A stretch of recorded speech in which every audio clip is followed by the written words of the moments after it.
All right, ladies and gentlemen, we are tuned in live, man. I'm Arvon Bacon of Bacon Network. We're tuned in live from the Griffin High School Media Day at the fine, gymnasium where these boys add on 15 to 10 pounds per year.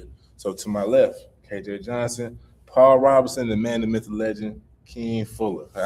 How we doing today, fellas? Good. How you doing? I'm good. These boys got fresh cuts, They got the lineup crisp and clean, man. So first question is, man, what do y'all get out of this media days period? I'm gonna start off like that. Start off with you, KJ. What do you get out of media days? What do you look forward to the most about media days here at Griffin? Just to talk and show everybody what Griffin really is and talk about it. 100%. So what is Griffin to you? It's like a home. It's like a great place. Like you come to Griffin, you're gonna work. You're gonna get bigger and stronger. Bigger and stronger. It's a home away from home. That's a good question. All right, same thing for you, Paul. What do you look forward the most about media days? What does Griffin mean to you? Media day to me it's a chance to represent Griffin. So Griffin, what it means to me, it's a legacy. So I want to put on for the legacy and just continue that. 100%. You King. Like Paul said, representation. I mean, we ain't had this in a little minute. Yeah. And then just a year ago, Coach Good coming in, we doing good and we getting back notice. It just means something to me that we back popping up. 100%. So what I'm hearing a theme of loyalty and a sense of pride, from being a Griffin Bear. With the temperature of we see a lot of transfers. What is that about this place? What is it about the Coach Goodrum that makes it easy and natural for y'all to just stay in house? Start with you, KJ. Cause everybody that go here from Griffin, so yeah, we don't need no transfer to be better. We just work hard.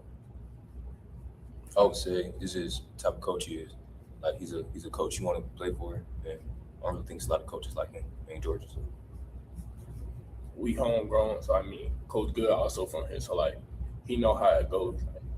When we get on the field, just everybody carry the same energy he carry. Say it again, brother. Everybody carry the same energy he carry. 100%. Sparta down the road, it's got a good program, but Griffin, you say you're from Griffin, but Sparta up the road too, bro. Why? It's a deep rivalry, I'm assuming?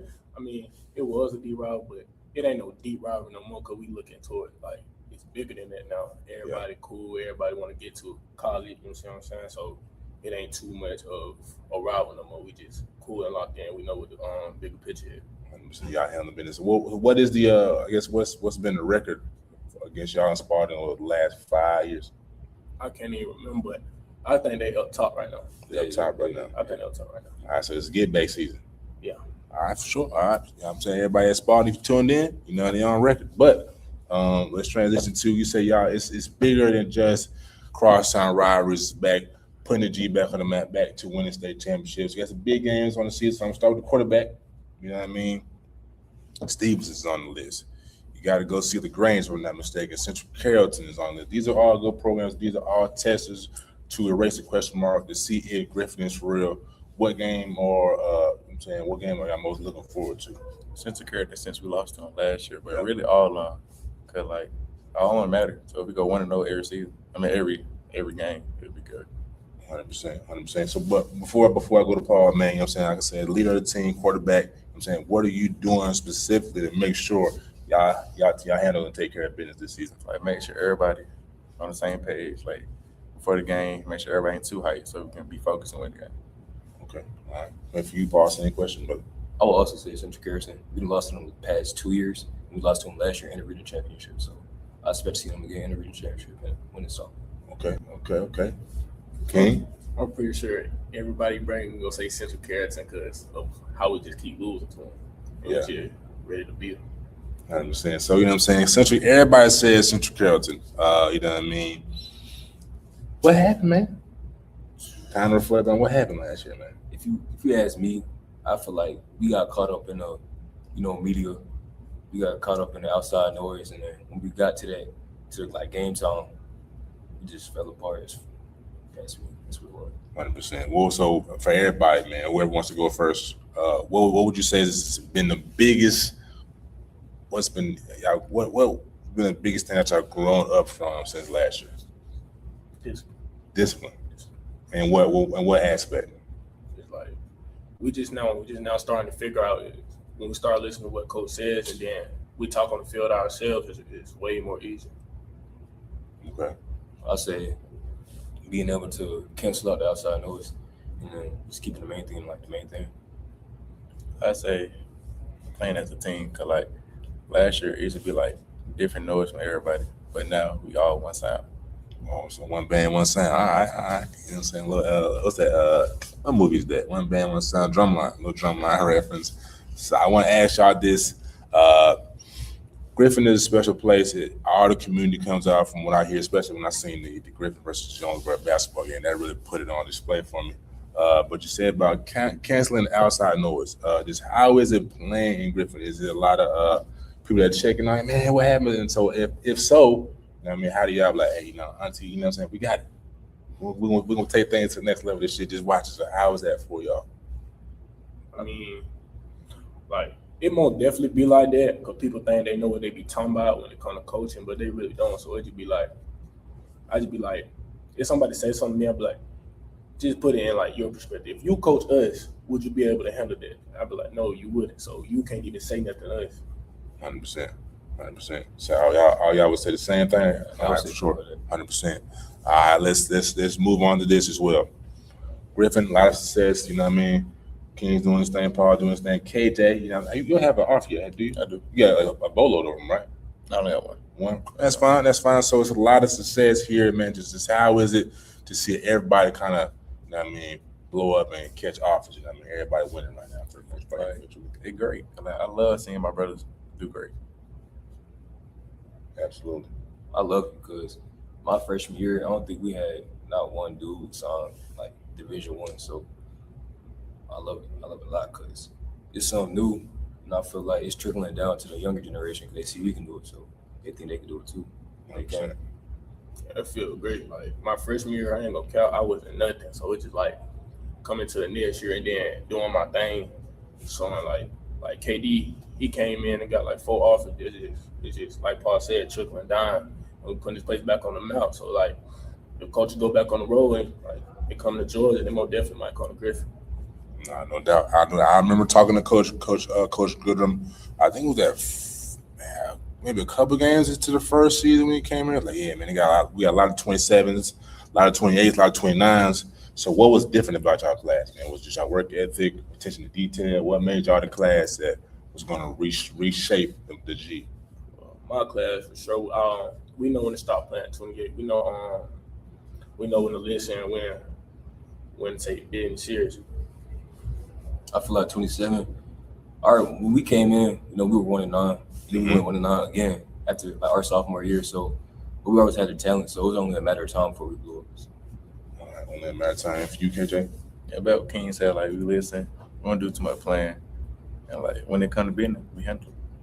When it comes to business, that handling, not a lot of playing. So let's talk about a little bit of play, man. How did y'all, you know what I mean? You know what I'm saying? Y'all 3 up here, so I'm assuming y'all are close off the field, grade school, on the way up out of the sandbox, for lack of a better word. So how did y'all become a close, tight-knit group? I got close with King over like middle school, and I got close with Paul my freshman year. Like, I used to talk to like all the upperclassmen because I just wanted to be with them and see like how would they be. Yeah. I got close with KJ. Really, 8th grade, we had a track meet. He beat me in 200. So I've been doing since 8th grade. And then King, before he switched to tight end, and then he was a linebacker, so he was in my group. Yeah. So. All right, brother. Go ahead. I got to ask you about the transition now, but I'm gonna let you answer the question. Yeah, I got cool with KJ during middle school, AAU, playing him, of course, and then Paul, like I said, I was playing linebacker at first, so I was at outside, he was at inside, and you had to talk to him. Yeah. Hey, man, Paul, so it's safe to say, is Paul the captain of the defense? What? You said that. All right, shout out to Paul, man. You know what I'm saying? Yes, sir. So before we get to that position change, you know what I'm saying? Who y'all had to like, you know what I mean? Hey, man, do this. You know what I mean? Girls gonna like you, you know what I mean? Teacher gonna like you, you're gonna do you great. Who was that guy that had to catch up to speed, you know what I'm saying? How to, you know what I'm saying, fit in. Not fit in, but be a part of the group. Be a part of the group. I mean, let me think about it. Out of y'all 3. Out of us 3? Out of y'all 3. Paul don't really talk about stuff like that. Yeah, Paul I keep really the main quiet. thing the main thing. Yeah. Yeah, Paul really don't be focused on it. So if anything, we had to come here and figure it out ourselves. You ain't give them the roadmap, man. I mean, like they came in with their heads straight already, so it was really no need to do it. Okay. You know what I mean? Youngest one in the group, man. You know what I mean? How did you navigate? Yeah, man, these my guys, but they ain't giving me the roadmap of how I need to, you know what I mean, navigate, man. How I you feel do? like I had to talk. Like at first, I used to be quiet, so like I used to just do stuff on my own. But I had to talk to everybody, like see what's going on, and then I always thought I was the best one. So I just. So you the real deal group, King. Yeah, man. I said King got a little more. You know what I'm saying? Why y'all don't think so, man?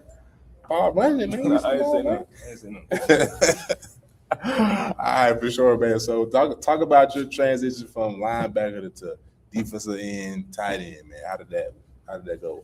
All right, so my freshman year spring game, I was at linebacker because coming in and what the coach wanted me to play, I was gonna be a linebacker DN.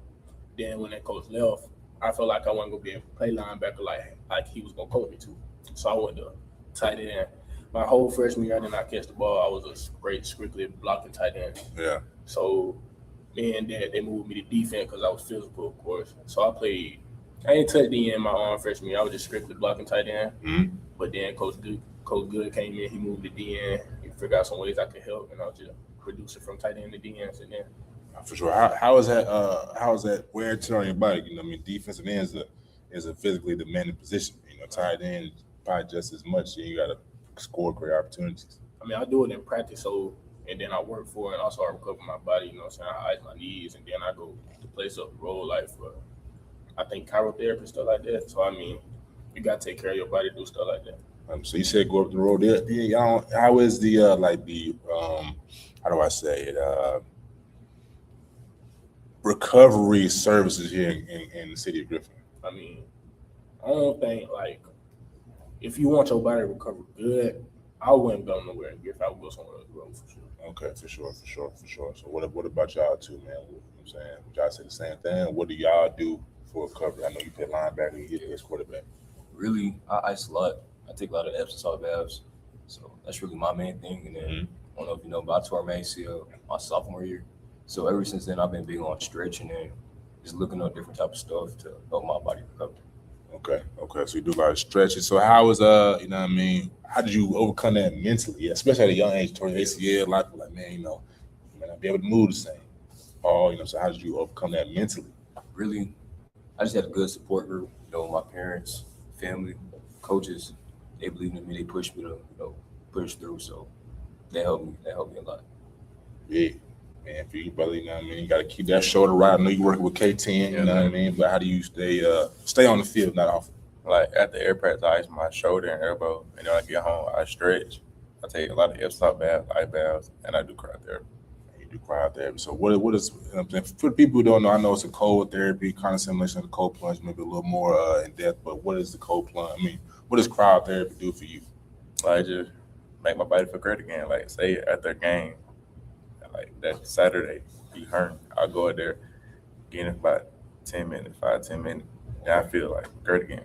Like all the pain is gone? Everything gone. All right, for sure. Let's talk about things to do in Griffin. I mean, I'm assuming like everybody, y'all hitting the Waffle House after the big games. But of course. All right, so let's start there, man. What's the go-to post-victory meal for the Griffin Bears? All right, so we go to Waffle House. I get this little hash brown bowl with sausage, bacon, and eggs in it, and then I put ketchup and the Waffle House sauce together, and I just mix. Okay, yeah. I like the Waffle House sauce. Yeah, I mean, so I gotta let you slide on the ketchup this time. No waffle though.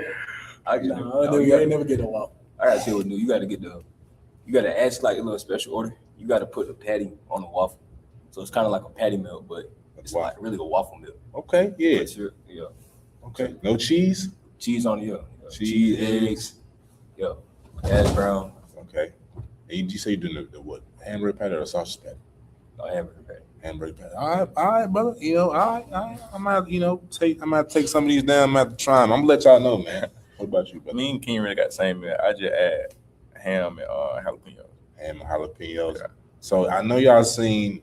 I think it's cat. Honestly, I know y'all seen the Waffle House menu. Say, yeah, man, 50 grams of protein in one bowl. I don't know, man. I see that's a miss. a lot of grilled chicken in here, man. I don't see no. That's an egg in there too. Yeah. I don't know, man, but yeah. So yeah, I'm saying what outside of Waffle House, boy, what I'm saying, I got some spots now. Y'all got Firehouse Sub. Then I got a little wing spot. I had a little seafood spot. So, man, what's the spots? And when I come down here post game, maybe pre-game, that Bacon and Najeh Bacon need to tap into. I go JJ. I go to Dollar School. I ain't gonna lie to you. I can't do no dog school. See, if I don't go to Dollar School, I got you. I'm gonna definitely go to Subway. Subway for sure. Subway. Over the Firehouse Sub? I ain't gonna count. I don't think I never had Firehouse. Try it out, brother. You gonna change your life. Well, what's special about dog school, brother? What you get? You get a little cat dog, you know what I'm saying? Little wing. I ain't gonna lie, I really just found out about it a couple of weeks ago. For real. Yeah. You need to get it back. I can't. Every practice I go to Dollar School. Spot. Get you a little egg roll. Oh no, I get the honey chicken, the bourbon chicken, Okay, the noodles and the rice. You get noodles and rice. You get rice. That's Yeah. crazy. I get both. Oh, I had on 15, man. You trying to get right. Tell you, Yeah. you gotta get the little 2 donuts.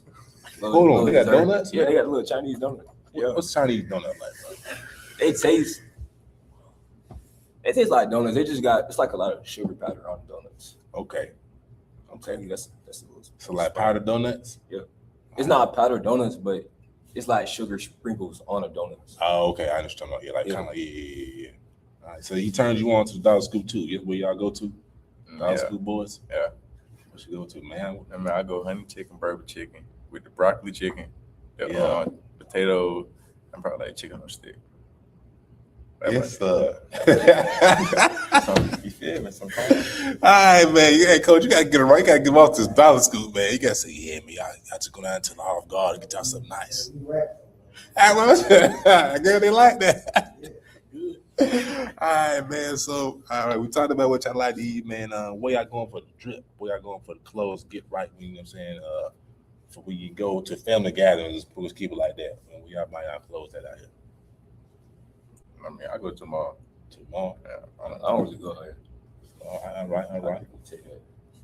For sure, go to the mall. All right. So what's a regular day at the mall look like for y'all boys, man? What you mean? What you mean? What you mean is a regular day at the I mall? said, you know, you go eat. Y'all go as a group. You go by yourself with your family. I don't go to a couple stores. I'm out. I go out. I may talk to a couple of ladies. What y'all doing, man? I mean, if they want to go as a group, they can, but it's almost likely we're gonna have to plan because sometimes we be so busy. But if we don't go with each other, definitely gonna go with our parents or something.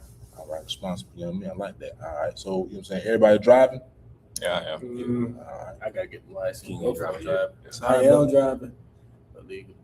Nah, but say with my folks. Yeah, everybody is good, man. You know, everything's on the up and down. All right, so everybody driving.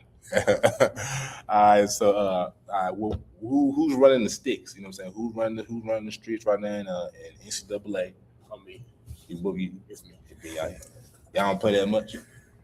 Nah, I play here and there. All right, so what I'm saying? Let us know something, man. You got what plays is working? What I'm saying? How you so good at this game? Okay. So going behind. So my offense game. So Mm-hmm. I run the Maryland. It's like I think it's like 2 tight ends and a running back, and I just go have back blast, and you can't stop it up the middle. But if you do send a blitz on like a 4th down or something, Yeah. I'm gonna get back in the same formation, and I'm gonna run a play action. You're gonna think I'm running the ball, but I'm not. But then if you think you scrapping that, I got a flex bone formation. It's really cheese. It's like Yeah. it's really like an unstoppable running playbook. But I can go deep too. You make your own playbook? Yeah, I do.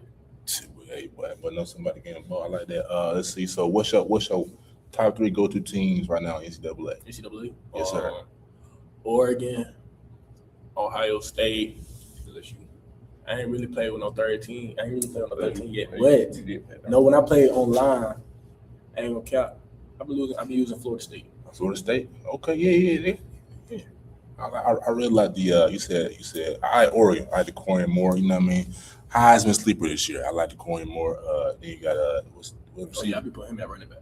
who? The Corian. You put him at running back? That's a receiver? Yeah. Okay, I'm thinking about Dante more than quarterback. Excuse me. Yeah. Yeah. Okay. You put him at running back. That's not bad. All right, so we're gonna switch back to something serious, man. A couple more questions. I'm gonna let y'all rock, man.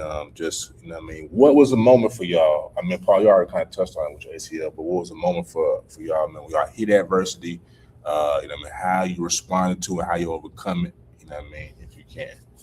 That was my first year. Like when I first got a starting job, everybody didn't want me to play. Like, they wanted me to go to wide receiver or something. Yeah. Like DN. So like when I showed them I was good at it and got better, they all started coming with me. I understand. So they didn't want you to play quarterback. What was it about you that like, man, I want to be a quarterback? It was just like I loved it. Like throwing the football, running it, being the leader, knowing all the plays. Like I could put people where they at. I just love it. All right, let me ask you this too before I move on. What is that moment in the game as a quarterback when you know, I'm about to be dialed in, I might be throwing for 275, 300 plus this game? Like it'd be like the first play of the game. It'd be like a run or a pass, and I complete it. After that, I just know I'm on it. I know I'm gonna go crazy. All right, man. Stay tuned for KJ Jonson. Paul, you want to say the same thing about your knee, or you got something else? I would say my ACL because honestly, I didn't think I was gonna come back as good as I did come back as. They told me it was gonna take a year, so really, it's supposed to be this year. The year I had last year, really, that was supposed to be this year. They told me my senior year, that's when I was gonna come back. Wow. At least semi around 80%. So I would say that. Did you ever think about giving up on the game of football completely? I ain't gonna lie, like that first week after surgery, when you just like bedridden, you can't get up. You do think like, am I really gonna come back 100%? Am I come back at all? Because rehab is like, it's a painful process. So yeah, you do like, you had doubts in your mind, but like I said, I had a good support group, so yeah, I was able to push through. What was that one thing in your mind that you just had like, man, this is my why right now? It was just proving the doubts wrong. Was it proving yourself right? Was it proving yourself that you were capable? What was it for you? Really, it was my family. Like my family, they pushed me through. They gave me, there's like that rock that you need to like lean on, and that's what it was. Great answer, brother. And for you, King? My freshman year, the head coach was at defense first, so he had brought some OCs in, so I had got used to their offense. But like mid-season, I guess he wasn't too happy about what the OC was doing, so they flipped. OC went defense, then head coach went to offense, so I had to adjust to a new offense that I was really adjusted to. So I couldn't adjust as fast as he wanted me to, so I stopped playing like that. I ain't really played too much varsity when he was OC.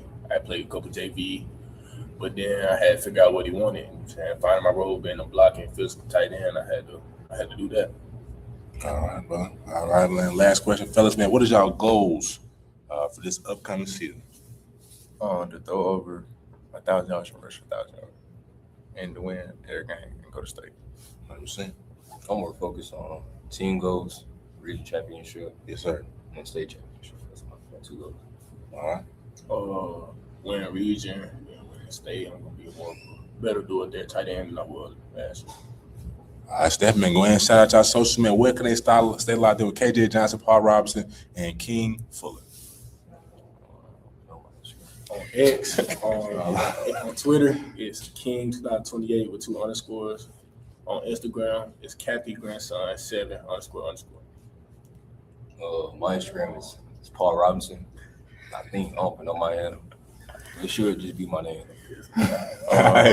For X, it's KJ_Jonson 311, and for Instagram, it's 1 Lil KJ __. I'm saying these are the guys, man. This is the first group, Griffin Bears, man. Number 1 on the field, number 4 on the field, number still 7, right? But number 1 in your heart. This is the first group of the Griffin Bears, man. Appreciate y'all boys for tapping in on a media day. Yes, sir. All right, fellas. All right, we gotta. Let me do this, man. Yeah, I know that.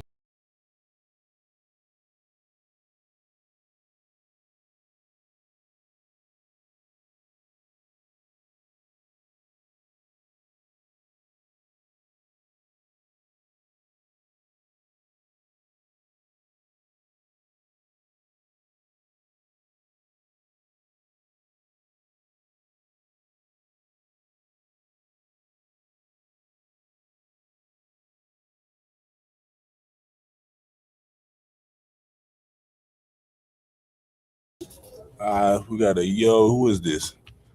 Can't really see your name right now, but yo, appreciate you tuned in. Let's check IG. You see what's popping on the IG chat, man. I got this thing hot. Things ain't really tight on IG. All right, man. Part 2, man. We got Keyshawn Hastings. Remind me again, brother. Darion Cleveland. And Caden Ellis. You know what I mean, ladies and gentlemen. Like I said, this is Section 2, Round 2 of the Griffin Media Day on the road here, live and direct. Get this comment out the way. So, fellas, man, how was this update to people, man? How's the spring been for y'all, man? What's it like? What's it been like here for y'all? I honestly feel like this spring been like such a difference. Like out of our whole 4 years we done had, this spring been more competitive. Like that's the one thing. Then we've been pushing each other like so much. It been really more so like coaches pushing us. We've been pushing each other. You know what I'm saying? Then we've been going against a lot of competitive teams. So that just made us push each other even harder. So like I feel like overall, like this like the hardest we done ever worked. Like out of the whole school year, like I feel like this just shows a lot of things because we've been working our butts off like since the season ended. Really, Yeah. Like it's been a big year so far for sure. I'm saying for you, fam. I'm with Keyshawn with it. You know, we've been playing hard, competitive. The team we played this summer, probably like one of the best teams in the state. It really helped us out a lot. Our defense coming hard, offense coming hard. Everybody working, so we keep working. I feel like we got a long run. Okay. About to unpack that. Like I said, we put in a lot of hard work, like, and it gonna show. All the hard work gonna show from this spring. Like we've been playing competitive team, like they said. Like we've been getting a lot of work, like a lot of work. 100%. So I'm gonna start with you, brother. You know what I'm saying? Everybody's kind of echoed the same type of sentiment. Say y'all seen some teams this summer. We know that's been, I'm assuming, OTAs, patty camps. This is as much as I can say, as much as I can reveal, man. Just I'm saying, what was the biggest thing y'all learned about yourselves? I mean, going against some of the best teams in the state during the summer. Like going to get adversity, like playing big teams and just going to get adversity. So did y'all? You know what I'm saying? This is y'all a big team, y'all big school, man. Did for you personally, did you think that they may not perceive us at that level, so we got to come in and earn our respect for you? You think so? Sure, that was a big thing. I feel like that was the overall trajectory of Griffin in general. Like we ain't never had no respect, and nobody respect us. You know what I'm saying? We went 1-9 back to back. Right. So everybody thought we was just trash. Like, you know what I'm saying? We ain't never had no type of respect. And I feel like that just still now to this day, even though we had that, it was an okay season last year, but that didn't still prove nothing to nobody, to be honest. Cause I mean, when we look at the top teams from Georgia, like the state, Griffin still ain't on there. You know what I'm saying? So I feel like in general, we still the most hated. We still got a lot of stuff to prove. So I mean, I feel like with everybody that we had to go against, even through the season, even through the summer, anybody we went against, we always felt like we was underrated. That's just how we play. But I feel like you can see that from the way we play. Like when we play all the big games, like Jonesboro for one on, like that was a big game, and Griffin was down. Like the whole team everybody thought Griffin was gonna lose, but it was just a big way that we already went through it of being the underdog. So once we got put through that adversity, then we knew how to take on everything. So I feel like it was a big impact for our team. Like just being able to see big teams and knowing that we the underdogs and knowing we got to come to play was a big thing in our mindset for sure. 100%, brother. So, what do you think at the end for all of y'all at the end of this season? You know what I mean? When you think of Griffin at the end of the season, state championship, whatever you see yourself as at the end of the season, what do you think? What do you think y'all doing for the next class coming in? I'll put it like that. The tradition gonna be great off of brotherhood and the bonding work. So I feel like our bonding this year and a player-driven team, it gonna help the younger boys come together, so they gonna keep the tradition going on. So like I feel like it'll be a great for the next couple years. We'll have a great squad of player-led team and just taking coaching and letting your brothers tell you like when you wrong or you're right, you taking accountability. Yeah, accountability. This too. 100%. What are y'all when y'all talking to the young guys? You know what I mean? What's the biggest message y'all trying to get them to digest to understand? To be honest, we got a lot of young kids that can ball, and y'all gonna see that too. And I feel like that's what we've been trying to tell them, that they can play. You know what I'm saying? So, and we played as freshmen. So we basically trying to let them know that it's possible. if you come out here and work and you come out here and show the people, and especially if you have the mentality that you got your family to feed, you know what I'm saying? Like that's a big impact, especially like coming as a freshman. Cause we got Jameer, we got Santana, we had KD last year. We had a big impact freshman season. Like we got a lot of freshmen that's rolling right now. So we really just been trying to tell them like to be comfortable, you know what I'm saying, play fast and have fun at the end of the day, because it's just football. And I feel like that's when people start like messing up in their head when they take the sport as too much. You know what I'm saying? Especially your freshman year, because it could be a lot. Yeah. Especially you going against grown men and things like that. It's a speed different. So basically just be comfortable and play fast and physical. That's just really the main thing we've been trying to tell all the young guys. Like they can ball. They for sure can ball. I'm saying, so I want to stay with you for a second, Keyshawn. You know what I mean? You picked up your first offer. What has it been like 3 or 4 months ago? Yeah. So, you know what I mean? You just talked about staying down, you know what I mean? Not skipping steps, you know what I mean? Building something, you know what I mean? Y'all trying to leave the G better than y'all found it. But just what did it mean for you, and what did it take for you to get that first offer? It took a lot of hard work, and it took a lot of work that nobody else seen. You know what I'm saying? Just coming in here and just having the test go good, like throughout when we had breaks and things like that, just coming up here and working, like in the weight room, like just being able to get as much quality reps as possible. And I feel like that was just the main thing. Even when I didn't have no offers, I kept working. I was working like I did have offers. Yeah. And I was playing like I had offers, just never had them. And I feel like that was just the main impact. Like I didn't never really just like, I'm going to keep it real with you too. Mm-hmm. Once we start having people come in and start looking at us and things like that, it pushes you even more harder. Because you'll be like, I deserve this.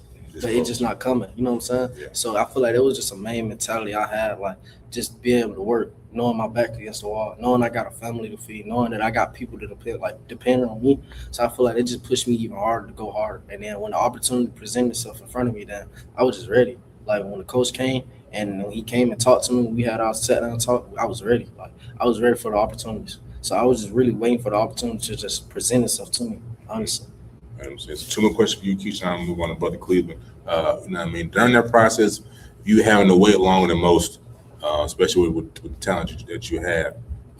Was there a moment that you were like, man, I don't know, man, this is football. I got it, but it may not be meant for me. Second question is, where does this mentality come from? What life experiences shaped you to understand as a 17 or 18-year-old man that I have to feed my family? Most young men they have more luxuries. They don't see life like that. So 2 questions. Okay, so for the first question, I feel like that big impact took on with Coach Good, because throughout that whole process, he was telling me like, I'm gonna find you somewhere to play ball. Like, you know what I'm saying? Like he ain't never just try to let me get too big headed on the offers and things like that. Cause we all knew I can ball. We all knew I had to film. It was just really just the opportunity, just waiting for the opportunity to just present itself in front of me is when the shot was gonna come, it just came to me. Like I didn't never really just look at it as in like, oh, if I don't get an offer, then just football over. I couldn't look at it like that because I still had another season to play. So I really wasn't worrying about nothing else. I really was just worrying about building myself up for the season and being able to put what I got to put on tape and to be able to ball out from there. Like I didn't never really try to get too big headed. But when the opportunities came, I didn't never knew it was gonna come. Mm-hmm. It just came out of nowhere. It was just God planning, and like I just honestly feel like that for it to work out like that was like the best situation for me. Like being able to wait, you know what I'm saying? God letting me wait to the point where I can understood the blessing that he finna get to me. You know what I'm saying? Actually take in what he gave to me. So I feel like for me, Wayne was a good thing, actually. Like, and it made me be hungry. It made me realize that I gotta work harder. It made me realize that I'm underrated. You know what I'm saying? Like top underrated in Georgia. That's how I honestly feel, because like I can ball for real. And I feel like they just gotta see that. And then for the second question, this mentality, you gotta understand, being in Griffin, I feel like they're just where the mentality came from. Like just being where I live at. Like you gotta understand, a lot of people got it out of the mud down here. You can look at our weight room right now. You can tell, like, I mean, it's spacious, but the weights and all that, it's probably old, found. Like the bar is old, found. Like the school old, found. Like everything old. Like all this junk been here since probably my dad was working. You know what I'm saying? We're here playing ball. Coach Good playing ball. You know what I'm saying? So it's like I feel like that's just the whole mindset of getting out the mud, like being able to work from what you got here and being able to make it into something. Like, you know what I'm saying? Like being able to have good coaches here, and I feel like that's another thing that gave us this mentality. Like Griffin got some great coaches. even through Park. Like, you know what I'm saying? We always had some great coaches that just made us love the game of football. And I feel like if you love the game of football, they're just a lot more than just all the other stuff that you see, like how the school is and where you from. It make you block out everything and just make you focus on football. So just being where I'm at in Griffin, Georgia, just shield me into knowing that I'm underrated. And no coach, barely coaches come down here. There's only 2 schools down here in this county. So it's like coaches would rather go where they can find more than 10, 15 schools in one county instead of coming down here to these two schools, which is this school and Sparta. So I feel like there was another thing. Like, we just underrated as a whole, like the whole Griffin High in general. Like, we just putting us back on the map, putting ourselves back on the map, putting the whole team back on the map, really. I'm saying, brother, appreciate you sharing that, brother. Yes, sir. So, brother Cleveland, brother, just again, brother, just we're gonna start off with your why, man. What is your why? Why do you passionately pursue the game of football and want to be the best version of you every day that you come in these halls? My why for football, basically, I came from a small home. I started playing football when I was like 10 years old. I wasn't a football player. I was a soccer and basketball, so I didn't too much know about football until I got to Sparta County Park and Rec. Mm-hmm. So this one coach called. He called my grandma. He was like, he should try me out at quarterback. So when I started playing quarterback, I was like, I didn't like contact. I was scared of contact, so I didn't want to just play football. But I played like my first year. We went to championship. Mm-hmm. I had started. That's when I fell in love with football. Then I was like, I can make money out of this. Like, I can go somewhere with football. So I just started playing it. Came to high school my freshman year. I was gonna quit my freshman year, but Really? I had brothers from County Road that played with me that told me, okay, we got 4 years of this. Like, we can work hard. We can go places. We can do this. We can do that. So I just believed in them, and that's where I'm at now. 100%. Now I want to say this too, ladies and gentlemen. He's not lying. I didn't know he played soccer, but brother might have the quickest feet on the team. Now I'm just putting you down. But you know what I mean. For that time, like you said, so it was a lot to unpack there. You wanted to quit, kept playing, didn't like contact. Now you get here all the time, being a wide receiver, kind of a scat back type of vibe. You know what I mean? But how did you go from wide receiver to quarterback? Let's start there and go down the list. I went from quarterback to wide receiver because my 9th and 10th grade year, I played quarterback. Okay. So Kelvin Johnson came in, he was 6'5". My coach Carter, he was like, I think you should play slot. So I was like, I don't want to play slot. I don't like receiver. Because I've been playing quarterback my whole life. Yeah. So when Kelvin came in, I was like, he is 6'5", about 220. Ain't no way I'm going to he probably take my spot. So I was like, I just gave him the spot. And he was like, ain't no coach is looking for no 5'6" quarterback right now at this time. So I'm like, it do make sense. So I was like, my speed, I got my hands right. So I just went to slot. That's why I went first receiver. 100%. So for the people who don't know who you are, man, what makes you the most dynamic slot receiver in all of Sparta County, if not the state, my friend? My footwork, my speed, my hands, most definitely, and my get off. I feel like any safety or linebacker feel like they can guard me. I feel like I got myself over anybody. Do you know your 40 time? No, I ain't ran my 40 yet. All right. Remains to be seen. All right, man. We're going to come back to you, Brother Cleveland. What about you, my friend? Just kind of enlighten the people, man, for people who may not know what type of athlete you are. What type of athlete are they going to see this year from you at Griffin? Quick athlete. Fast. I got hands, come out the backfield, receiving back. Like I said, I don't think anybody can tackle me in the open field. Nobody can tackle me in the open field. I can come out the backfield and catch. I can go line up at slot, all that. Okay. So what running back in college or in the NFL do you feel like you're very similar to? Jameer Gibbs. Okay. With Sonic, right? Mm-hmm. All right, brother. So are you shadow then, man? That's my next question. Are you shadow? All right, brother. Let's switch gears a little bit. We know all 3 of y'all are phenomenal athletes. Let's talk about in the classroom, man. You know what I'm saying, how is what do y'all love about this coming to school and learning? fan? What intrigues y'all? Whoever wants to start first, don't matter. So I honestly feel like this year, well, not this year, but the past 3 years since I've been in school, I feel like just having the coaches telling you that you cannot go to college if you don't get your schoolwork. Absolutely. That one little statement, it just stuck with me. So I feel like I just always just went hard in school. Like this year, for my last senior year, I don't even think when they sent my schedule out, I don't even think I got like any high school core classes left. Like I'm gonna be at GHSA, so I'm gonna be taking my college classes. So Okay. I honestly just had to take school serious and just to know that this gonna help me get where I want to go in life. You know what I'm saying? And get me to college and be able to get a degree in college. You know what I'm saying? And just actually having something to say that I have and have my own. Like that's something that nobody can take away from me. Is my degree and my certificate that I get from school. So I feel like that was just a big thing that I had to take on, you know what I'm saying? Just knowing that I got to do it. Like, that was another thing. I had made a promise to my grandma. I just told her, I'm going to finish school. I'm going to make sure I do it for her too. So that was just another thing that just kept me pushing through our school, kept me like, you know, having to come to classes, then go to practice and wake up, do it all over again. So I feel like it was just the main thing that just kept me pushing every day. What's your favorite subject? Subject? I say reading. Well, not necessarily reading. Honestly, I say history. History. Yeah, U.S. history. Okay. Yeah. That was my favorite subject. Yeah.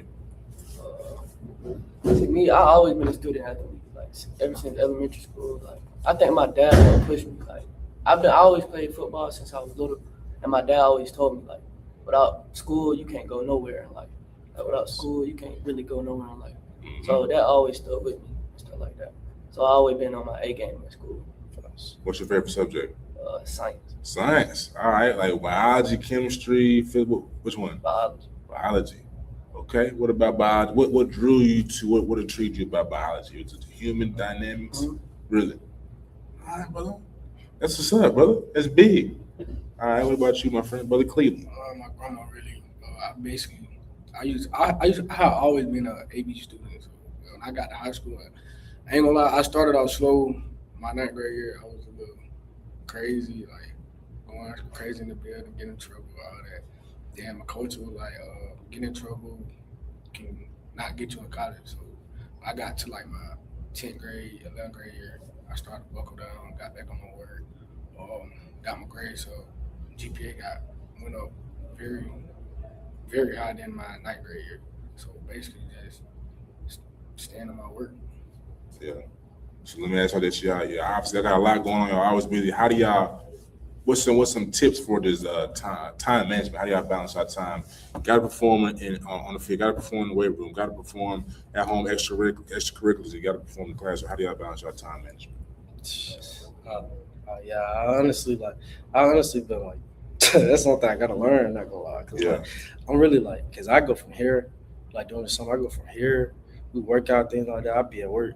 Yeah. I go to work. I get off. I close. So I get off like around like 10:30. So then I have to force myself to go to sleep. So it's like I'm really still trying to get on the side where I can learn how to just be able. But time is everything. Like that's one of our non-negotiable here. Yeah. You know what I'm saying? So that was just another big thing to help us like get through everything. Make sure that we got to be on time. So I had to make sure that I had to come in here, go to work. I had priorities that I had to take care of. So I feel like that was just another thing. Just having good and amplify that in our head, that time management is like a big thing. Not even dealing with football, but dealing with life. Like you got to be on time. You know what I'm saying? You got to communicate. Like it's just we got 3 non-negotiable here. So I feel like that was just a big thing for sure. 100%. Down the line. Like you said, like Coach Good, like back I think in like February we had a little leadership council thing, and like I was being late in school, and like it would come back to the meetings. You know, I'm the only one that was late, like so I had to get that right.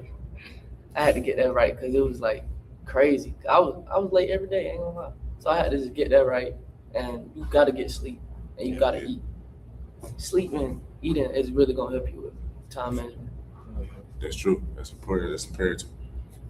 In the middle. My time was kind of hard, I ain't gonna lie, because last month it was football, basketball, summer league. So after I left football practice, I had to work out, run, football practice, then I go straight to basketball and play like 3-4 games in the summer league. So my resting, I didn't know how to like manage my time then, but now that we done with summer league, I just after I go to practice, I eat and go to sleep, wake up, I have a lot of more energy, and I just come here to work even more harder than I did before basketball.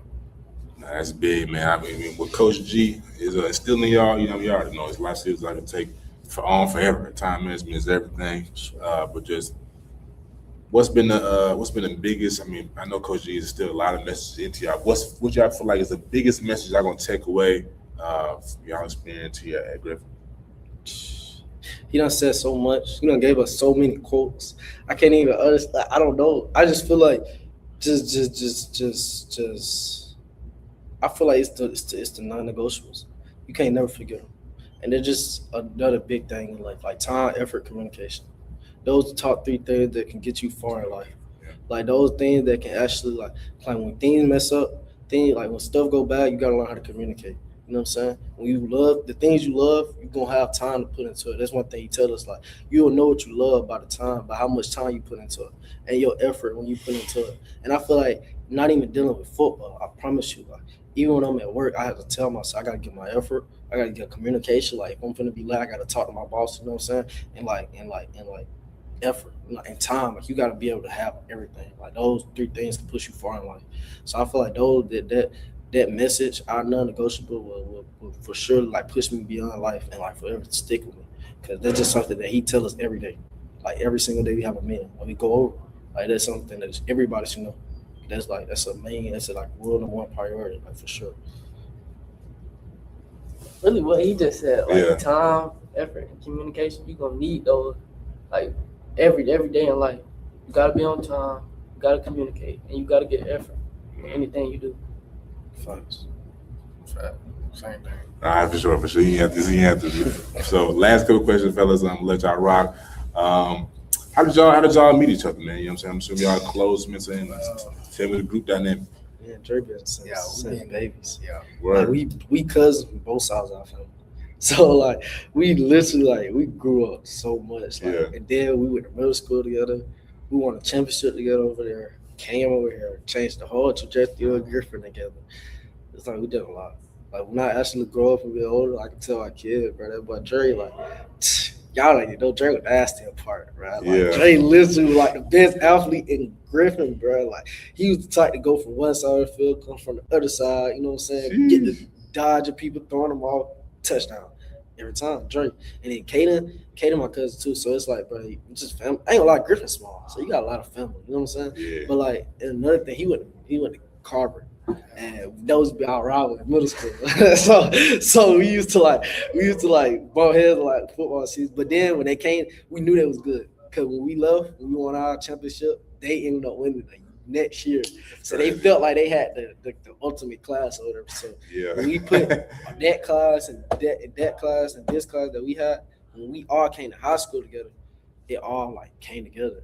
And like the competitiveness they had at Carver and the competitiveness we had at Cowan and bringing KJ from Rehoboth, like it actually like brought a lot. Like, you know what I'm saying? Just all us playing together since kids, literally since part. Like everybody that you see since that is on our team now, you probably done seen these same people since elementary. You know what I'm saying? Like these real life family. Like there ain't no changing on these day one. Nobody wasn't no leaving Griffin. Right. Like when we had them bad years, and keep it real, people was trying to like transfer. People was trying to get us to transfer. But we looked at it as bigger than that. We looked at it as like we got a brotherhood over here, fam, that even if we do go to somebody else, it ain't gonna be the same. You know what I'm saying? You ain't gonna have the same type of love that you have, or you ain't gonna have you ain't go through the same problem with these people. Like we went through a lot of things together. Like I'm telling you, like we don't bump heads. You know what I'm saying? Real like arguing, fighting, back loving each other. Like it's really like a family.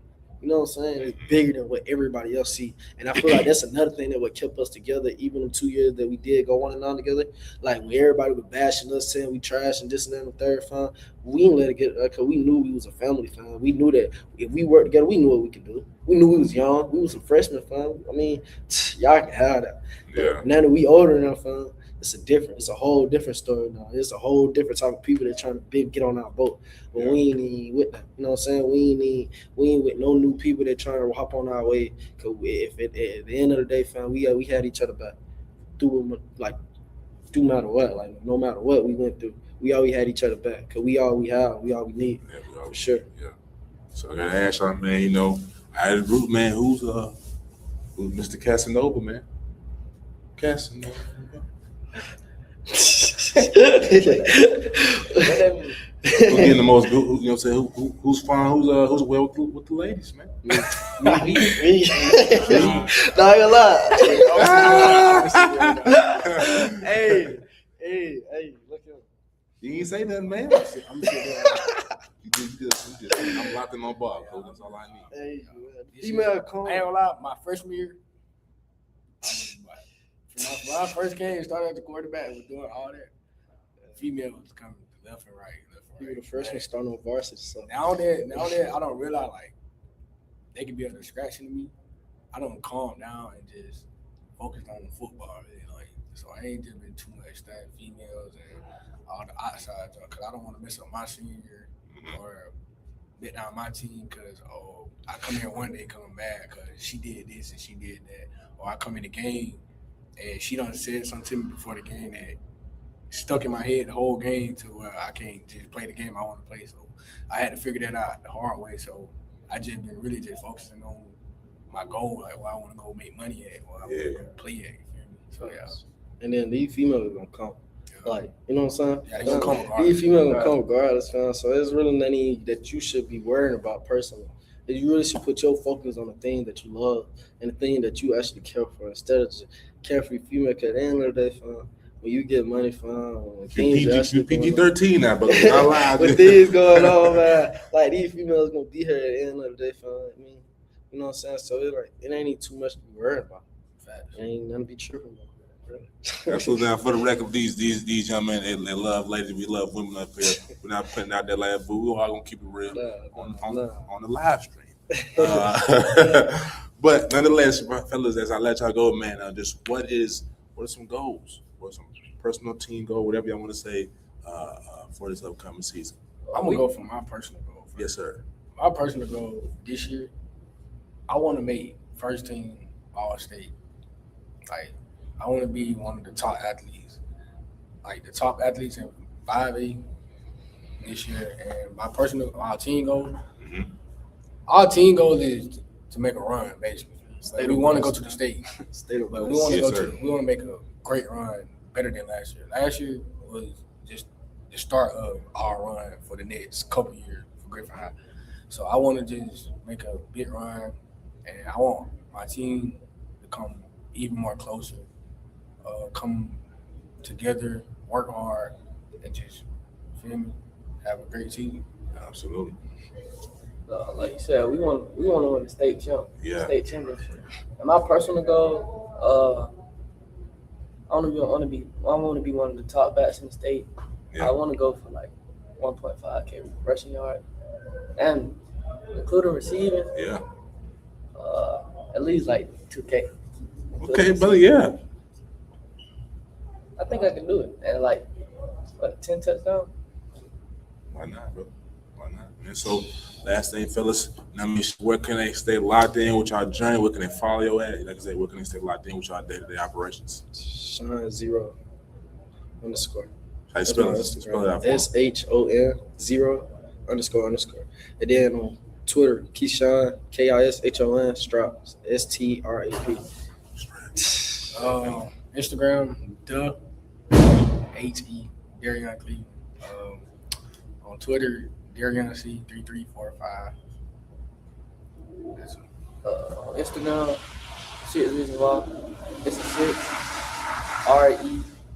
REASONSY.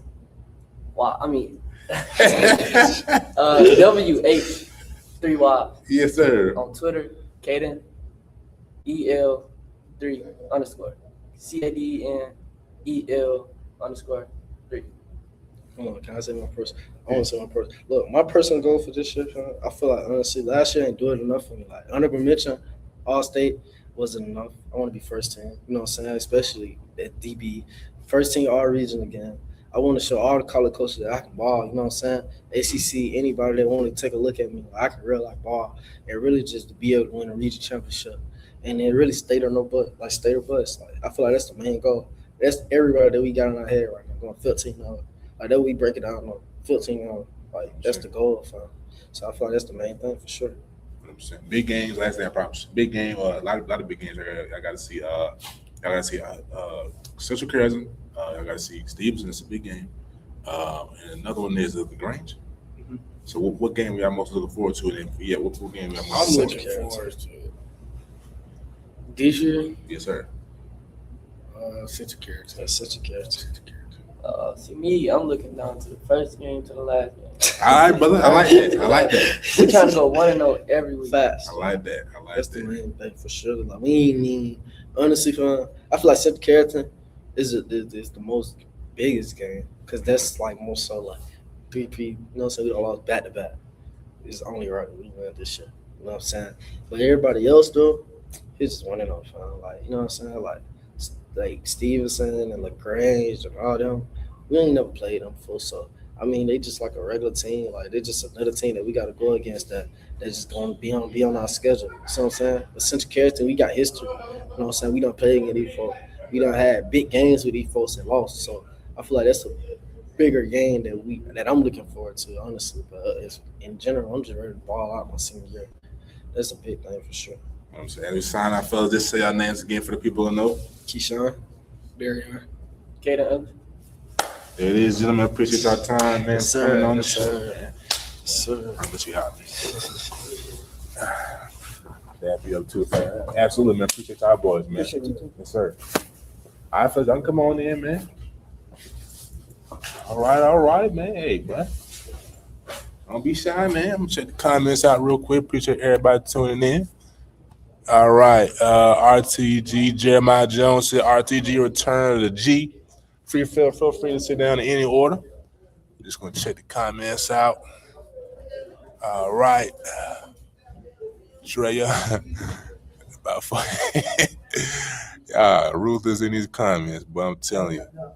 He's a young boy now. All right. All right, got 2 rising freshmen and a rising sophomore. So be tender on them. All right, for sure. I got you, coach. I got Tender you. on them. Yes, sir. He was like, he was saying crazy already. All right, man. Hey, man. It's PG-13, fellas. PG-13. We all live, man. What you say can and will be. I just... No doubt. Boy, blood. So, fellas, just introduce yourselves. We start with number 16 and I believe 73 and work down to number 18. Go ahead, my friend. my name is 80 Santana. Okay. Kendarius Smith. My name is Jameer Yarbrough. I should have said position too, so we're going to start over. Name and position. I'm sorry. Go ahead, brother. All right, my name is 80 Santana. I play wide receiver, DB. All right. Kendarius Smith, class 29, off Stucker. My name is Jameer Yarbrough, class 2030. I play receiver and safety. All right, play receiver and safety. All right, young guys coming in. So, you guys have come into Griffin. You know, what I mean, you've seen what Coach Goodrum, you know, what I mean, your teammates are building. So, what I'm saying, when you see the success, you guys know about the 1-9, back-to-back 1-9 season. What does it just mean to y'all coming into work every day, knowing that the foundation is laid, and now just got to keep, you know, what I mean, keep building this thing up. What does it mean to y'all? It means a lot. It means a lot. Yeah, all right. Means a lot. I mean, coming there and working, trying to be better than with a 1-9. It means a lot to me, and I entrust a lot of Coach Good to get us where we're supposed to be. I'm saying more different. All right, so I want you to elaborate on that. You said it means a lot to you. I can tell by the way you said that it really does. But like specifically, you know what I mean? Does it mean a lot to you because you like to win? Does it mean a lot to you because you want to see the community support, or just what does it mean to you? What it means to me, it means like that we actually have got better and they improved. So like it's the growth in the team, and like everybody see that we got better. That means a lot. And like for my coach. All right. Now I want to move on to y'all the young guys. So there may be some question marks. They may have just found about the Griffin Bears. They know about Paul Rosberg. They know about Keyshawn Hastings. They know about Dreadline Cleveland, Caden Ellis. But there may be questions like, man, you know, these boys might not have no depth. You know what I mean? They might be light, you know, saying they ain't freshmen. They might not be talking about that. What would y'all say to that? Or what would y'all say about this overall depth of this Griffin team? I mean, I came in as a freshman, took the starting position at off Stucker. Mm-hmm. I came in ready to work. You know, took my spot. When I started all How many games you played? About 11. Yeah, 11. Started all 11 games. I believe they come in and do the same thing. Oh, sure. 100%. Go ahead, my friend. So what I can say is that, like, freshmen, they do have a chance to play. You gotta come in with your head down and work. Like, there's really no, like, you know, 'cause every spot is open during the summer. Just hoping to get to it. Yeah. And 100%. Go ahead, brother. Go ahead. So what I feel like as a freshman, like people like try to downplay it because we freshmen, but like some freshmen, we come in, work, put in hard work, start like KD did, and I feel like that's what me and him can do. Yeah. So what is I'm coming. I know you've been starting, so I'm gonna come at you, brother. Before my wide receiver, my DB.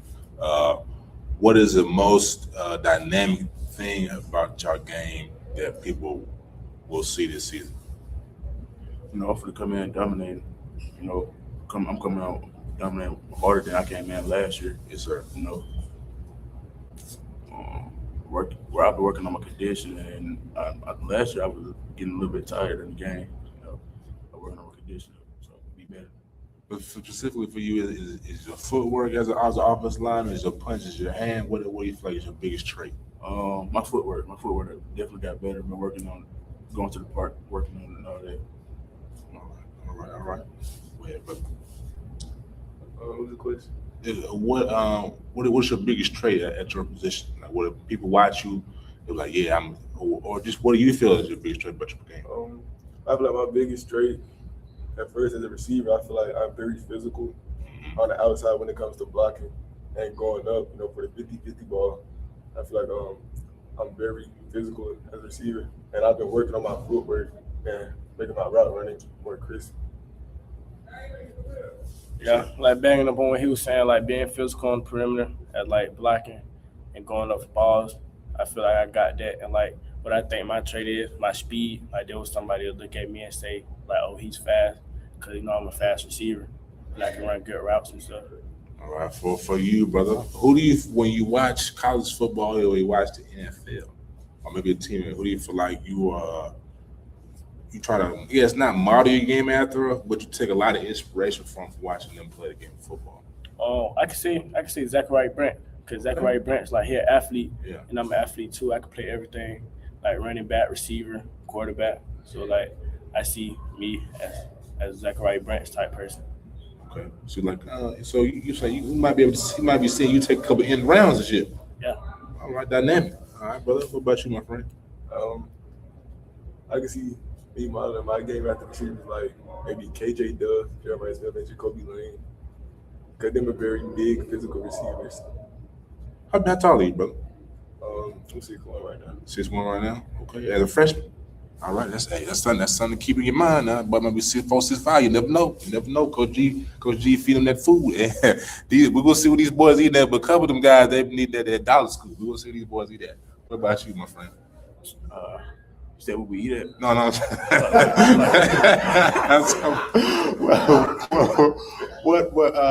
What's your biggest trait about your game? Oh no. If I didn't already ask you that, just who do you watch as an offensive lineman? You know, I watch NFL most of the time. I really don't watch college football, so I get my game from Trent Williams, Lane Johnson, some other stocks too, Tyron Smith, and all them. I feel like they got quick feet, and especially Trent Williams. He got quick feet. He a beast. Yeah, he one of the best stocks in the game right now. Yeah, fast. I say that who he play like too. So you got a little mean streak in you, brother. Yeah. It's all right, brother. You got to be ashamed of that, man. You trying to protect your quarterback. I understand, brother. So let me ask you this: and you got to see a lot of playing time last year. What do you feel like you grew at the most? And second question: that who was the toughest team or person, if you remember, that you had to go up against? They really Latonia. Latonia, that's very tall, big, explosive D lineman. Yeah, they all had stars. I mean, that was really the best team I ever played last year. Mm-hmm. And go ahead, you got to say something else? Yeah, the D I played, he was like 6'7", about 280, I think, 270, tall, lengthy. I really couldn't stop him on pass rush. Okay. To piggyback off what you just said, what do you think you learned the most about yourself having to be a freshman, plug and play? You know, what I mean, going up against a lot of stars. I'm assuming you learned that you are, you know what I'm saying, you are upon the caliber to be on the trajectory of being a collegiate athlete. Outside of that as well, if you want to elaborate on that, that's okay. But what is the biggest thing you feel like you learned about yourself?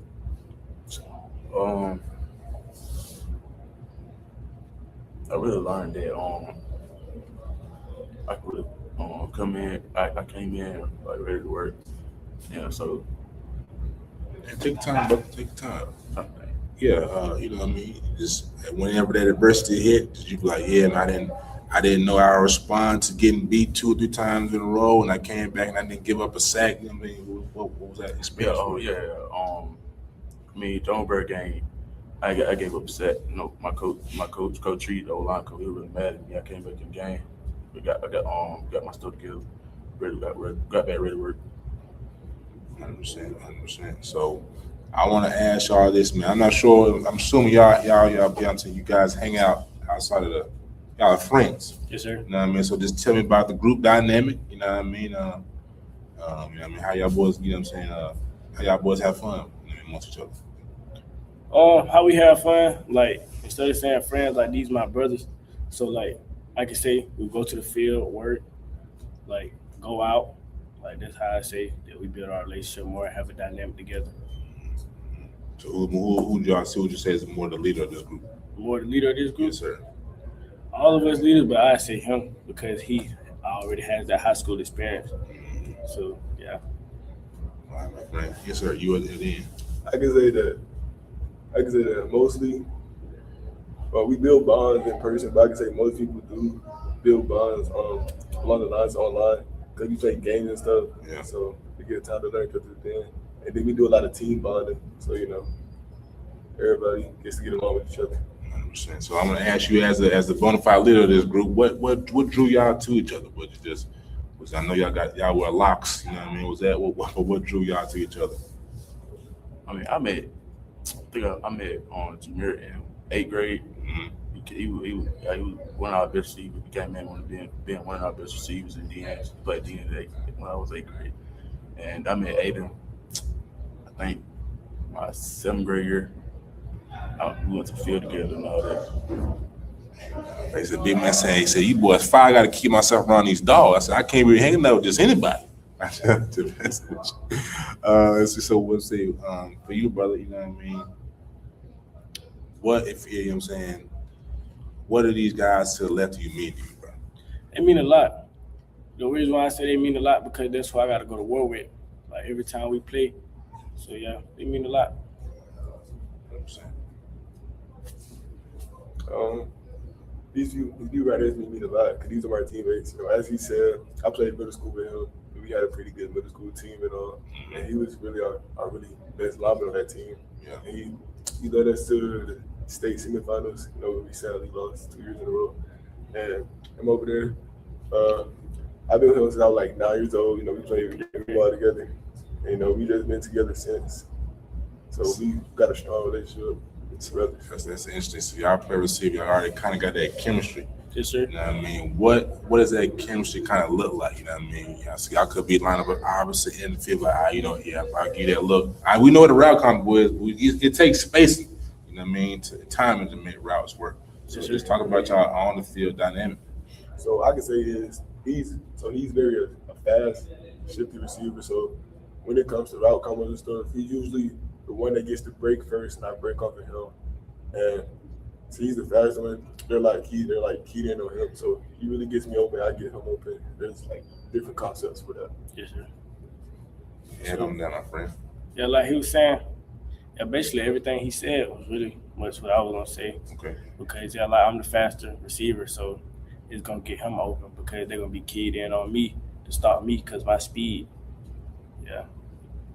All right, so I'm gonna ask you in the middle, my friend. When you look at the receivers next to you, and you say you watch a lot of NFL ball, so you know who's elite, who's not elite. When you see these two young men play to the right and left of you, what wide receiver combo do they kind of remind you of in the league? We'll see if they agree.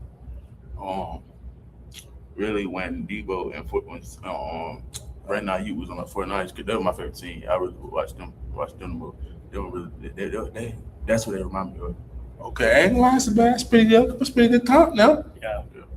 Okay. So we already see how great they am about being in Trentwood type of offensive line. So let me ask y'all this: as a ball carriers, when y'all are running behind him, what do y'all feel? You're like, yeah, I'm gonna get there. What do y'all feel when y'all running behind him? When I'm running behind him, I feel like that I'm a scorer because I know what he's coming with. I know he's gonna block. He's gonna get a pancake every time.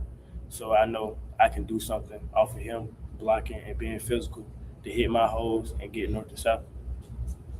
I usually run behind him on tunnel screens. So when I see him come out and I see him pulling, I know that first man is always going to go down. Yeah. So I know I'm going to have an open lane to go and get more yards right behind him. 100%. So when you hear that, my friend, you hear the confidence they have running behind you, how does that make you feel?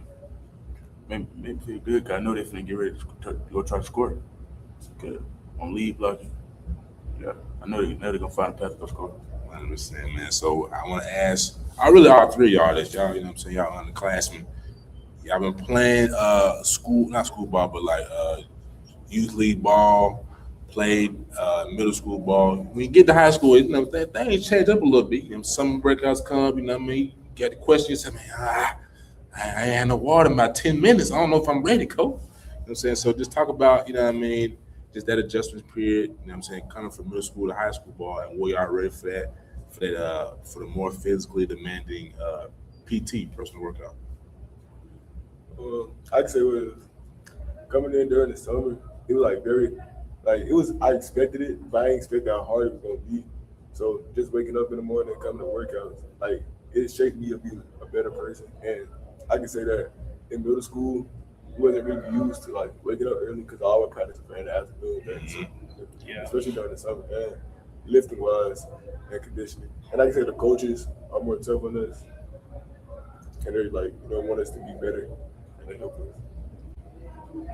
So do y'all wish that y'all would have to get up in middle school earlier to kind of prepare y'all for high school ball? Or you think you go ahead and let the young boys get up in the afternoon and they can prepare for that when they get I say middle school should prepare us. You know? Okay. Because in middle school we woke up early a little bit sometimes, but we didn't really just come here and lift as much as high school make us do. Yeah, I can say that too. I can say like middle school, like we should have worked out more, like with actual weights, like to prepare more for high school and build strength. Yeah, because the speed of the game in high school is faster, way stronger. So middle school should actually help us get stronger and physical for high school. I'm saying last couple questions. You know what I mean? Got Coach G sitting in front of us. What is we see what Coach G does. Poured into y'all here before you get to school, probably here after you leave. So just what does Coach Goodrum mean to y'all at Griffin, personally? What Coach Goodrum mean to me, he mean to me like he a leader. He a leader to me. He one of the best coaches I've ever seen. Coming from 1-9 and going to 7-4.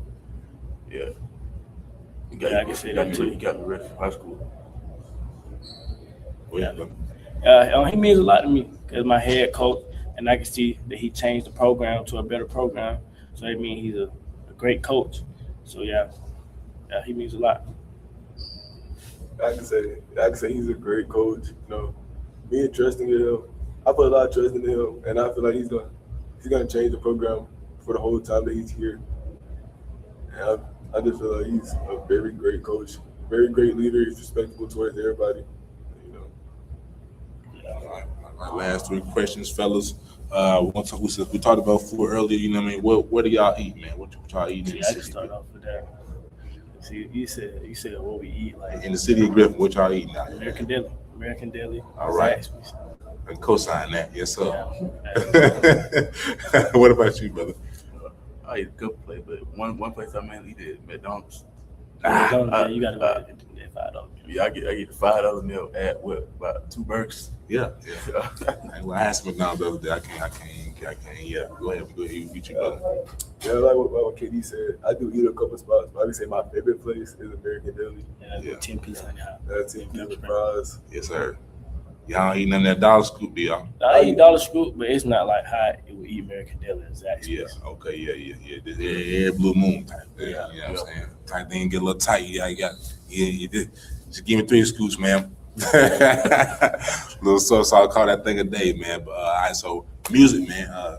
Do you music wise? Do y'all have any local artists that y'all listen to, or do y'all stick to the Atlanta artists or any? You know what I'm saying, what type of music y'all listen to? I listen to some hip hop, real type music. Like it depends on my feeling, like my feeling of like who we about to play or like something like that. But me, I would listen to more of Drake, like chill type music. Yeah, I'm that type of person. I listen to chill music before a game so it can relax my mind instead of listening to all that crash out.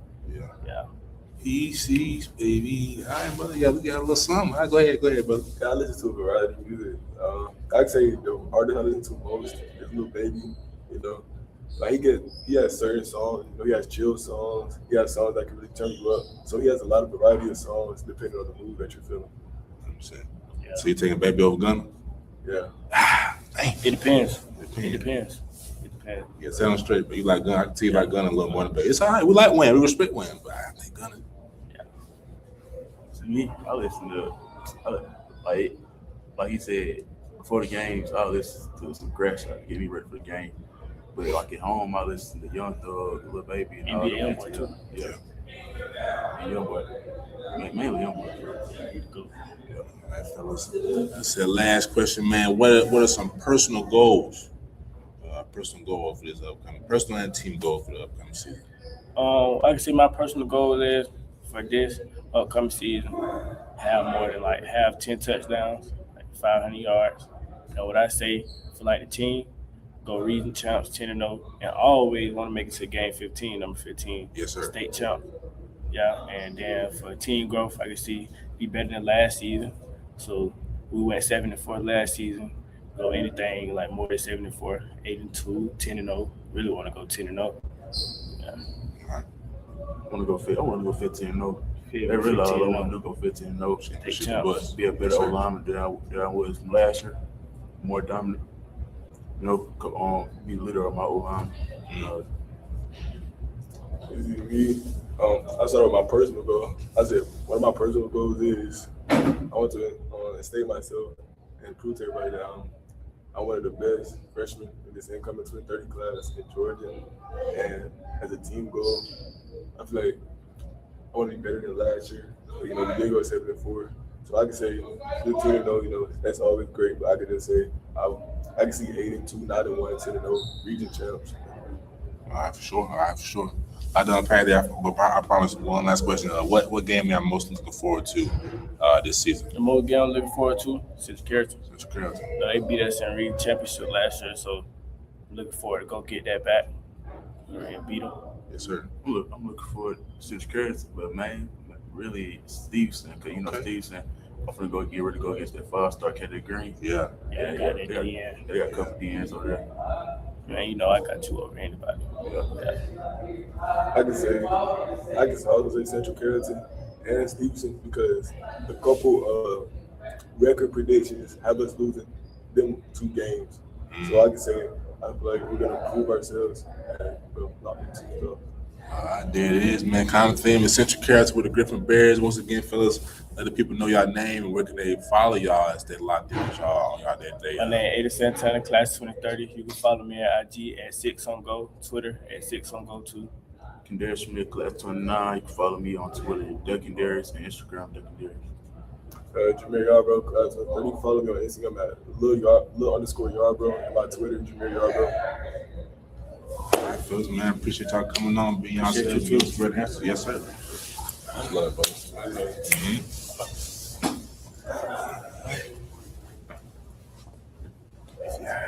If y'all see it, I can let them know y'all didn't come through. Yeah, the next group of 3. I think that was the last group. Just if you can get either Coach Gotel or Coach Goodrum, or both is fine. It wouldn't matter to me. All right, y'all. Stay tuned. I'm gonna try to add on this Twitter thing. I should have been done this, honestly.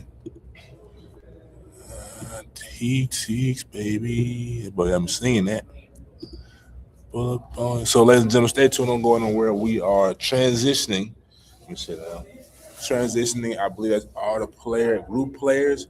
So now we'll be talking to Coach Goodrum, head coach of the Griffin Bears, and Coach Gotel, the new hire as defensive coordinator for the Griffin Bears. So like I said, stay tuned, man.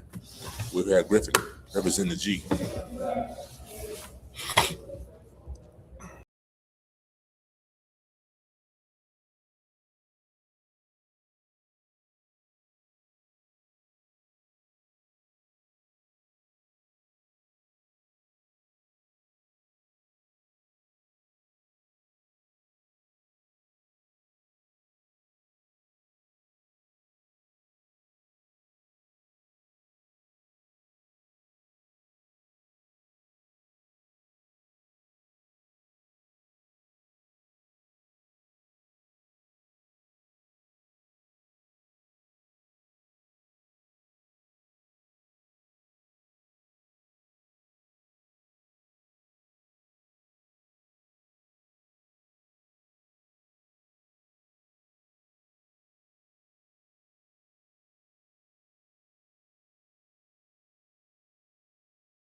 All right, ladies and gentlemen, we back. You know what I mean? We got some coaches here, man. So I'm not gonna introduce them. I'm gonna let them introduce themselves, man. So introduce yourself, fellas. Coach Gotel, defensive coordinator, Griffin High School.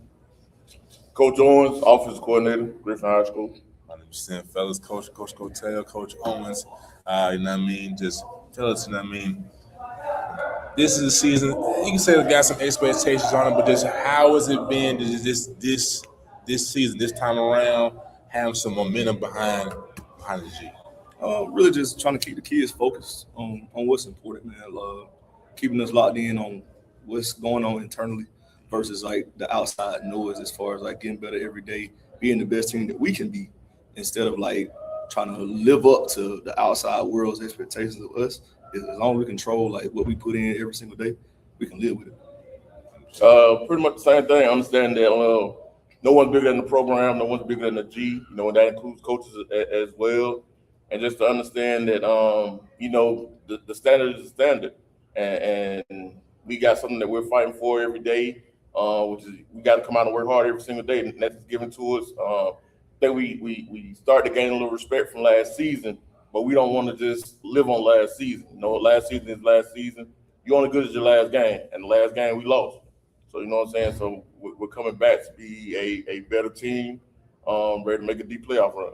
100%. One thing I've noticed, you know, I mean, everybody said they want to be Central Carrollton, obviously, for whatever, for obvious reasons. But what I'm saying, what does that game mean to y'all? I mean, seeing Central Carrollton again. So like a lot of people may not know, I wasn't here last year, so right, like I'm sorry. It's different for me. I treat every game the exact same, whether we playing a little league team or we had to play somebody in the NFL. Like we take the same strategic preparation every single week, no matter who we playing. So for me, no disrespect to anybody, it's just every game is just another game. Because like if you prepare for every game like it's a state championship, you become a become a state championship minded person, individual, unit, and team.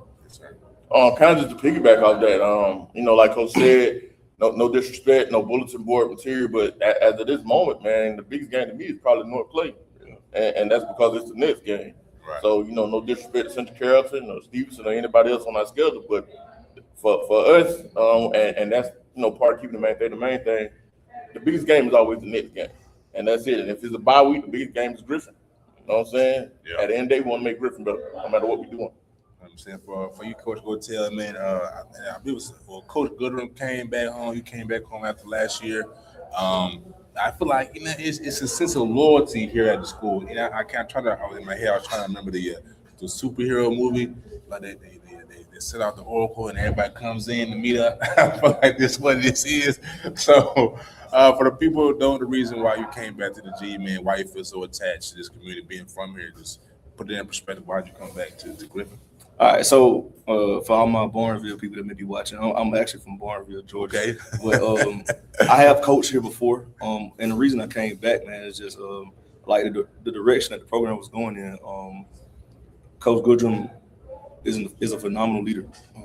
He puts us in great positions to not only just coach, but to develop kids and have our own spin on the program within the parameters. You saw our kids talk about time, effort, and communication. Is something that we talk about and that we exemplify and model every single day from the top down. So starting meetings on time, giving it your 110%, making sure we talking not only on the field, but off the field. Like those things aren't just some things that we say. Just like, you know, Coach Gotel said, this is also my second stint. I've been at Griffin before as offensive coordinator, left and came back. And my biggest reason is like Coach said, man, Coach Goodrum is an outstanding leader, man. I had heard of him beforehand. He had reached out to me actually when he got the job at Best, but, you know, things didn't work out that way. And then when he got this one, you know, I came in and talked with him, and I could just see myself working with him. And you know, and that's what it is. It's not working for him. It's working with him. Like Coach said, he allows us to be the head coach for our position, our side of the ball. And he just, you know, preaches to us to continue to try to be leaders for our guys. And he just makes it easy to want to be here. So it wasn't even a hard decision. I'm saying, what do you feel like every team, every players and the coaches, a shift changes after end of the season to off season to this point we're at now, just a couple weeks away from kicking off the season. What do you feel like that shift was for y'all? For me personally, man, I just think that every team has a life of its own. Like really every day, every rep has a life of its own. And coming into it with that mentality, like we talked about earlier, not being satisfied with what you did last year, and not being satisfied with what you did yesterday. So coming in every day with the same mentality to work and produce at a level that pushes me past the point that I was at before. On both sides of the ball, offense, defense, we work together as a coalition to be better for Griffin, right? And not just like I see like a lot of contention in like some staffs where like the defense is one side, the offense is another side. I feel like we don't have that. We just trying to be all hands on deck and to be the best Griffin Bear team we can be. Pretty much the same exact thing.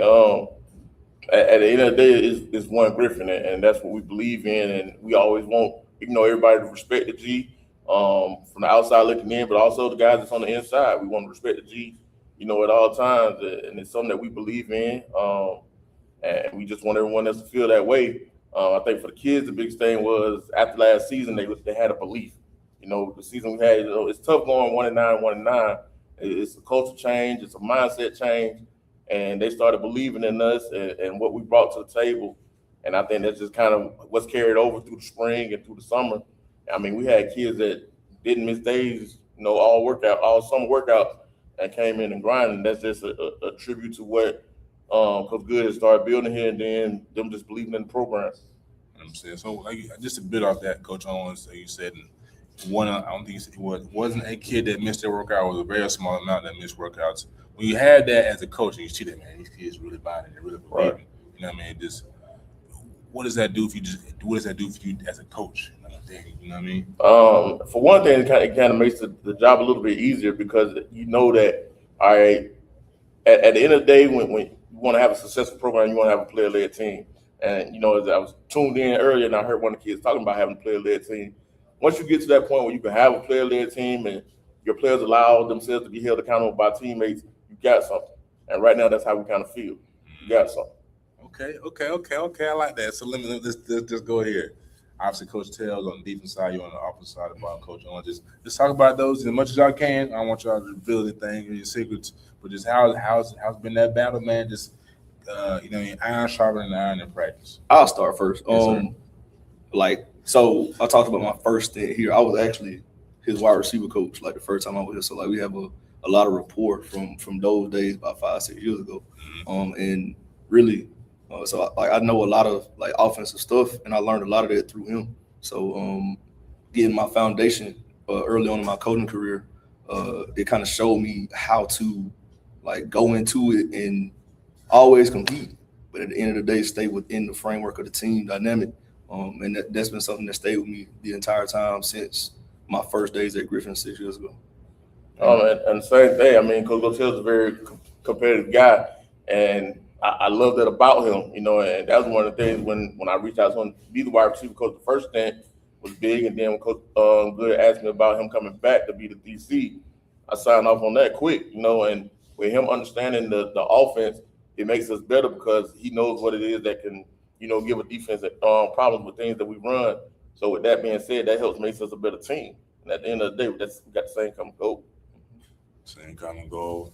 Iron sharpening iron, that's the way things go. I want to come back to you, Coach Goodrum. King Fuller, plays tight end, was going to play at the next level. But play defensive end for the Griffin Bears, man. What I'm saying, what do you see that special is about him?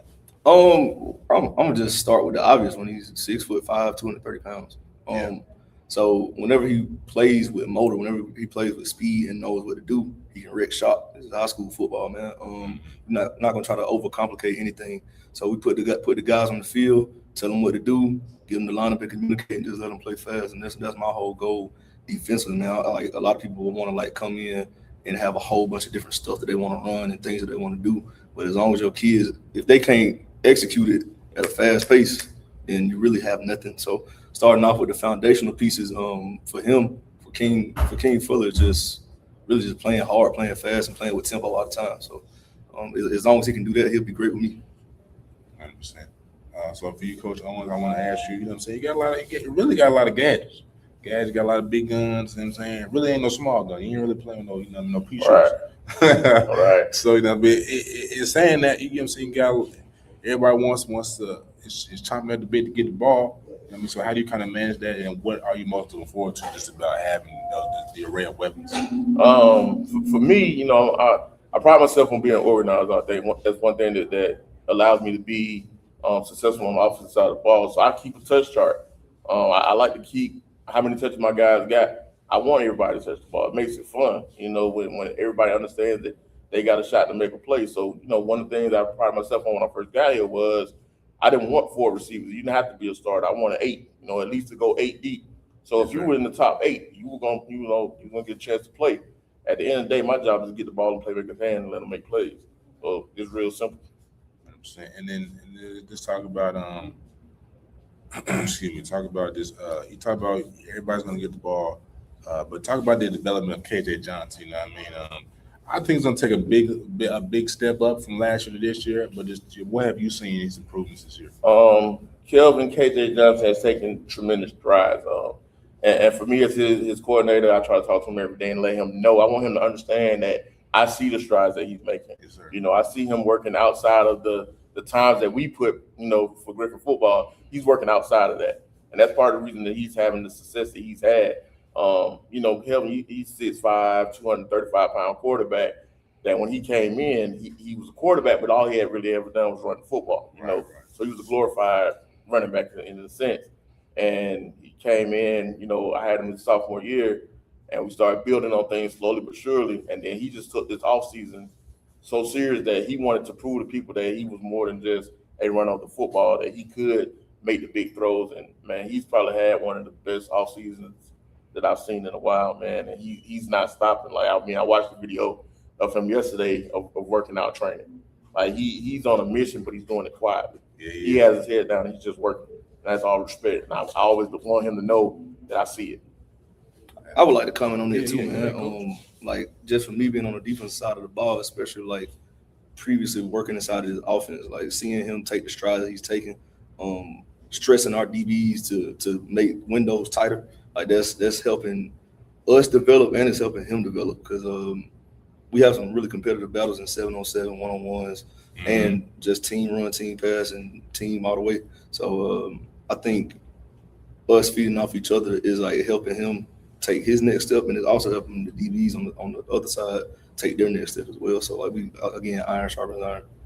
100%. So I mean, I'm to piggyback off of that, man. Just without revealing too much, obviously, coaches. I mean, padded camp 7-on-7. What was the I guess the most notable padded camp that y'all attended, and what y'all learned the most about? You know what I mean, the group of young men that you coach. For me, man, for me, any padded camp that we're in is the most important one to me. At the end of the day, man, everybody looks at me and think that, you know, he's an air raid coach and he just want to throw the ball around.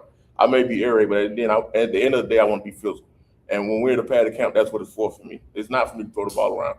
We're going to be physical, and we want people to understand that we're going to be physical. And that's what I use padded camp for. What do you feel like you learned the most about your unit, though? I feel like the weight room paid off. We got stronger, and they enjoy us being physical. There's a certain formation that we get in, and we jumped in there in one padded camp, and I heard somebody behind me say, "Oh, it's bully ball time." That feels good for them to understand what it is that we're trying to accomplish. Yes, sir. And I want people to understand that. Absolutely. Who's been a player on the offense that has caught your attention that you didn't think coming to the season that was going to, I guess, be on this track this fast? I probably have to. There's a couple guys I want to go to. Kanan Jones, offensive lineman, class of 2029.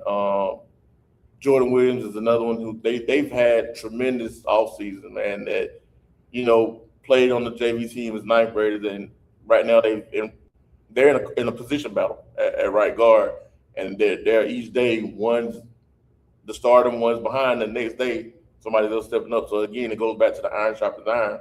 And they're just being physical. But another kid is probably Tashad, who most people know him as being, you know, one of the quarterbacks.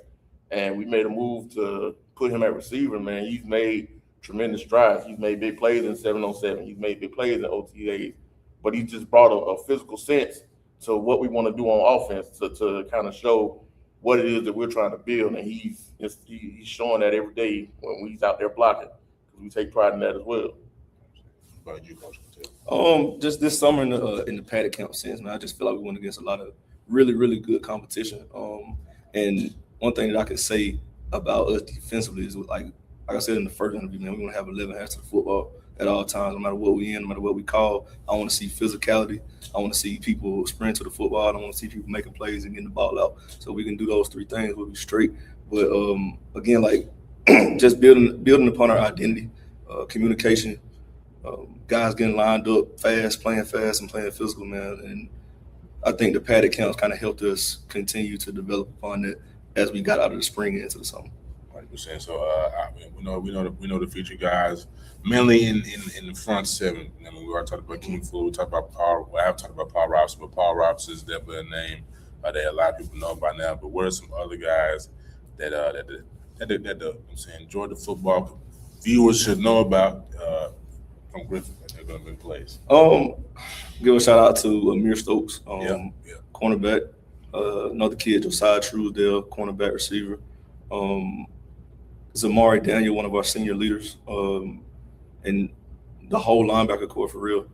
Just like defensively, we want to play as a unit and be a unit, and we always look at everything as us as a squad versus like us individually. So like really those guys are gonna help us make plays, but it's really within the context of all 11. 11 answered football. Common theme from Coach Gortel. I want to ask, this is a perfect marketing piece for the team. So people want to get in school. I was talking to the guys, I think recently, I'm saying college coaches have been coming down here, even though you would think it would be a lot more people coming down. There's only two schools in the county. I mean, y'all well connected, y'all professional what y'all do. And I know Coach is always promoting kids out on Twitter. Come check this guy out, send the film out. So just talk about that aspect of the game. You know what I mean? Talking to coaches, bring them down here and shine a light on these young men to get them opportunities to play at the next level. For me, I guess the biggest thing is to let people know, especially college recruiters, that there are kids with grades and talent outside of Metro Atlanta. I've coached in Metro Atlanta. I've also coached here. And we have kids that have grades, you know what I'm saying, and handling their business in school. We have kids that have talent as well. Sometimes you got to step out your comfort zone in Metro Atlanta and go ahead and come down the road about 20, 30 minutes, and you can find some real talent. We're going to do everything we can to promote our kids in every way. I know I probably get on a lot of college coaching nerves because I will continuously DM them, and if they want me to stop, just respond. You know what I mean? But we're going to make sure that our kids are promoted and do everything we can to give them the chance to be seen. And they work hard for us, so I feel like I got to work hard for them as well. Yeah. And that's just the way we see it. 100%. So you see Coach Owens and your DM from Griffin. Definitely hit him back, brother. What would you say? But you already said something about that, Coach? No, just to piggyback off of that, man. Like we said, we work hard to push those guys, and we do a good job as a staff and as a program of developing really good talent. So when we talk about the marketing piece, this why would you not come down here? Why not Griffin? Because you're gonna find kids with grades, find kids with character, and find kids with culture. And those are three things that, as a college coach, that why would you not want to have that? So, come to Griffin, recruit these kids, man. 100%, ladies and gentlemen. Ladies and gentlemen, that's it. Come recruit the kids at Griffin. This has been Arvon Bacon on the Griffin Media Day podcast. You know what I mean? Coach Gortel, Coach Owens. Y'all want to say anything? Shout out to all y'all Twitter so they can know how to get in contact with y'all. At Coach Gortel, one word, no spaces, no dashes, no underscores. On Instagram and Twitter. So just follow me there. On Twitter @_coach_O. Just holler at me at any time. Other coaches as well, man. Love to talk to you. I'm saying, man, appreciate it. Appreciate y'all coming on. Appreciate Coach Goodrum for allowing me to come down here and do this. And appreciate my guy Najeh Wilkins. If you're watching, much love and much respect to you, my friend. All righty.